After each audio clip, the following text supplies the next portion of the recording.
അഖിൽമാരാർ ഒരു അഖില ലോക മാരാരാണ്.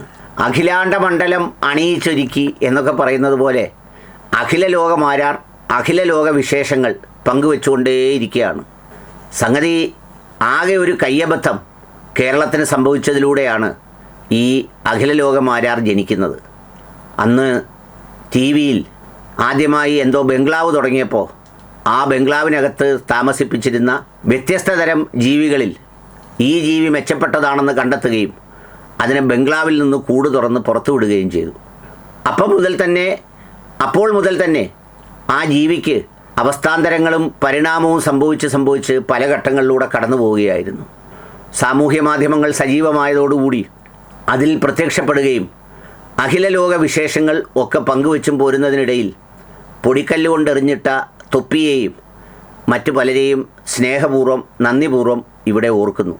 എന്നാൽ ഇപ്പോൾ ഏറ്റവും ഒടുവിൽ അഖില ലോക മാരാർ പിന്നീട് കോൺഗ്രസ് സ്ഥാനാർത്ഥിയാവാൻ മത്സരിച്ച് നിരവധി നേതാക്കളോടൊപ്പം ചായ കുടിക്കുകയും കടി തിന്നുകയും കാപ്പി കുടിക്കുകയും ഒക്കെ ചെയ്തുവെങ്കിലും ആ കടിയിൽ കല്ല് കടിച്ചതോടുകൂടി അവിടെ നിന്ന് ചാടി പിന്നെ എത്തിച്ചേർന്നത് വേറൊരു കൂട്ടായ്മയിലാണ്. ആ കൂട്ടായ്മയുടെ നായകൻ തന്നെ നമ്മുടെ കിളിപോയ സാബുവാണ്. അവിടെ എത്തിച്ചേർന്നതോടുകൂടി കിളി ഒന്നല്ല 3-4 കിളിപോയ അവസ്ഥയിലേക്ക് എത്തിച്ചേർന്നു അഖില ലോക മാരാർ. എന്നിട്ട് രാവിലെ ഉണർന്ന് ഫേസ്ബുക്ക് പേജ് അങ്ങോട്ട് ഓണാക്കി വെച്ച് കത്തിക്കുന്നതിനിടയിലാണ് പ്രസവത്തിൻ്റെ സുഖത്തെക്കുറിച്ച് ഒരുപാട് പ്രസവിച്ച അഖില ലോക മാരാർ അങ്ങോട്ട് പ്രഖ്യാപനം നടത്തിയത്. പ്രസവം പോലൊരു സുഖമില്ലെന്നും ആശുപത്രിക്കാരത് സങ്കീർണമാക്കുന്നതാണെന്നും ഒക്കെ പറഞ്ഞ് പ്രഭാഷണം തുടങ്ങി. ഈ ഭൂമിയിൽ രണ്ടാമത്തെ മരണവേദന എന്ന് വിശേഷിപ്പിക്കപ്പെടുന്ന സംഗതിയാണ് ഈ പ്രസവം എന്ന് പറയുന്നത്. അതിൽ തന്നെ പലരും പറയാറുണ്ട് സുഖപ്രസവമാണോ എന്ന് ചോദിക്കുന്ന പരിഹാസത്തെക്കുറിച്ച്. സർജറി നടത്തിയെടുക്കുന്നതിന് അത് സിസേറിയനെന്നും അല്ലാതെ പ്രസവിക്കുന്നതിനെ സുഖപ്രസവമെന്നും വിളിക്കുന്നൊരു വൈരുദ്ധ്യം പോലുമുണ്ട്.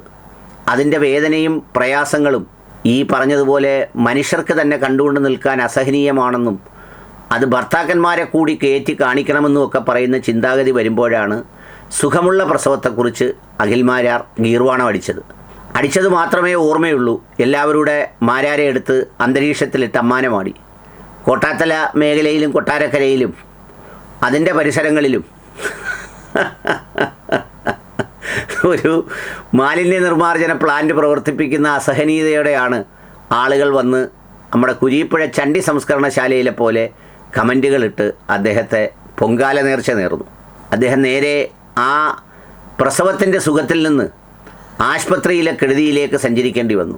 പിന്നെ മെഡിക്കൽ റപ്പായി ജോലി ചെയ്തിരുന്ന കാലവും റിസർച്ച് ഗവേഷണ പ്രബന്ധന പ്രവർത്തനങ്ങളിലൂടെ, കാരണം കേൾക്കുന്നവർ വിചാരിക്കരുത് വെയിലൊക്കെ കൊണ്ടു നടന്ന് മരുന്ന് കൊടുക്കാൻ നടന്ന ഒരാളാണ് താൻ എന്ന് കരുതരുത്. അതുകൊണ്ട് തന്നെ അതിൻ്റെ ഗവേഷണ പ്രബന്ധ വിഷയങ്ങളിലേക്ക് നിന്ന് ആശുപത്രികളുടെ സങ്കീർണതയും ഫാർമാ കമ്പനികളുടെ ബന്ധവും ഒക്കെ അതിലേക്ക് തിരികെ കയറ്റാൻ വേണ്ടി വല്ലാതെ ശ്രമിക്കുമ്പോൾ ആളുകൾ കമൻ്റ് കൊണ്ട് അഖില ലോക മാരാരുടെ വായിലേക്കാണ് കാര്യങ്ങൾ ഇങ്ങനെ തിരികെ അങ്ങോട്ട് വെച്ചു കൊടുക്കുന്നത്. മാരാർ ശ്വാസം പൊട്ടുന്നത് പോലെ ആവർത്തിച്ച് പല ലൈവുകളും ഇടുന്നെങ്കിലും ഒന്നും യേശുന്നില്ലെന്ന് മാത്രമല്ല എല്ലാം തിരിച്ചു കൊള്ളുകയും ചെയ്യുകയാണ്.